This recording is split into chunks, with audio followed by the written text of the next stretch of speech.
नमस्कार। मैं भारतीय जनता पार्टी जिला अध्यक्ष महिला मोर्चा अंशु वशिष्ठ आप सभी मीडिया बंधुओं का हार्दिक स्वागत और अभिनंदन करती हूँ।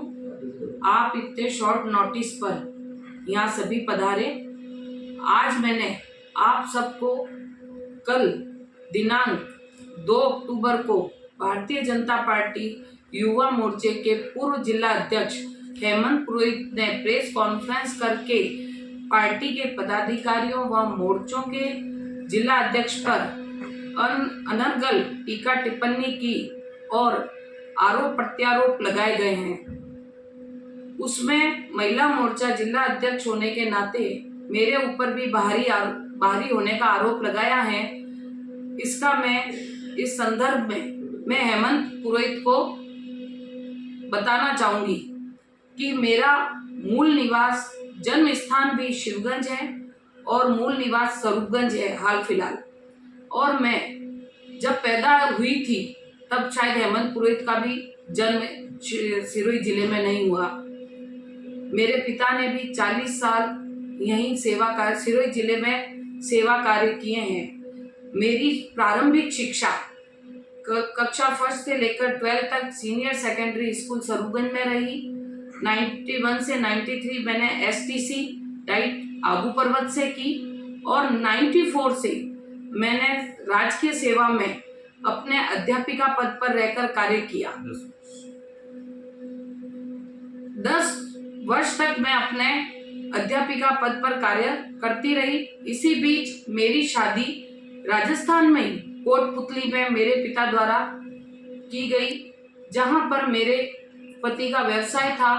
और मैंने इन सब को देखते हुए 2004 में अपना अध्यापिका के पद से इस्तीफा देकर अपने पति के साथ एक व्यापार शुरू किया, जो कि पूरे भारत में गुजरात में भी है, आंध्र प्रदेश में भी रहा और हरियाणा में भी रहा, दिल्ली में भी रहा।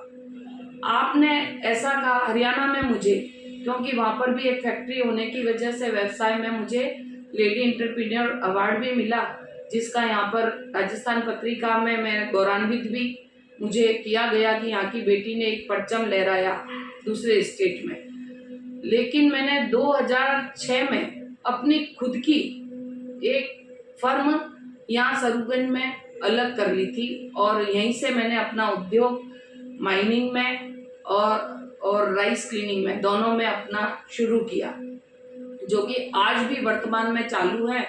मैं और मेरे हस्बैंड आज भी रहकर यहाँ कार्य कर रहे हैं। आपने ये भी कहा, मैं यहाँ पर मूलतः सभी समाज के वर्गों से महिलाओं से जुड़ी हुई हूँ और उनकी कुछ न कुछ समस्या को लेकर कोई ना कोई काम हमेशा करती आई हूँ। उनको जब कभी भी कहीं कोई थोड़ी बहुत भी जरूरत होती है तो हमेशा मैंने उनको सहयोगी किया है, क्योंकि उनका दर्द यहाँ की बेटी होने के कारण मैं ही समझती हूँ और मेरे से ज़्यादा मैं नहीं समझ सकती, कोई और समझ सकता होगा। हेमंत जी का कहना है कि मैंने कौन सी साड़ी पहनी है और मैं भाषण देके चली जाती हूँ। तो पहली बात, मैं कौन सी साड़ी पहनती हूँ? मैं सिल्क की पहनती हूँ, मैं कॉटन की पहनती हूँ, मैं जैसी भी पहनती हूँ अपने खुद की कमाई से, अपने पति के कमाई से ही पहनती हूँ और इतनी बड़ी उद्योगपति हुई हूँ तो ये भी मैं अपने मेहनत और लगन के कारण हुई हूँ। इसलिए आप कृपया मेरे ऊपर अनर्गल आरोप ना लगाएं और मुझे बाहरी कहने का आपने कोई ठेका नहीं ले रखा कि मैं बाहरी हूँ।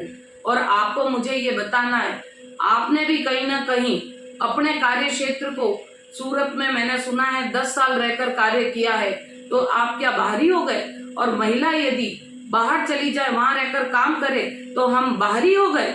मैं आपसे फिर पूछना चाहूंगी, आपने मुझे बाहरी का और मेरे कपड़ों के ऊपर आपने जो अशोभनीय टिप्पणी की है, मैं उसका स्पष्टीकरण चाहूंगी, अन्यथा मैं आपके ऊपर कहीं ना कहीं लज्जा भंग का एक आरोप दर्ज कराऊंगी। जय हिंद, जय भारत।